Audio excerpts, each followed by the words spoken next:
নবীজি সেজদা উঠাইয়া ফাতেমারে লই জিগাইয়া, শোনো শোনো মা জননী আমি কই তোমায়, ওরে শোনো আমার মা জননী একটা কথা তোমায় জিজ্ঞাসি, ঠিক ঠিক জবাব তুমি দিবা গো আমায়, তুমি ঠিক ঠিক জবাব দিবা, দুইটা হতে একটা নিবা, ছেলে চাও না উম্মত চাও কও তুমি আমায়, তুমি ছেলে চাও না উম্মত চাও, দুইটা হতে একটা নেও। এই কথা বলিলেন যখন নবী মুস্তাফায়,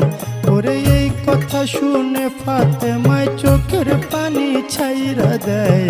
ফরিয়া জানাইলেন মাওলারি দরগায়।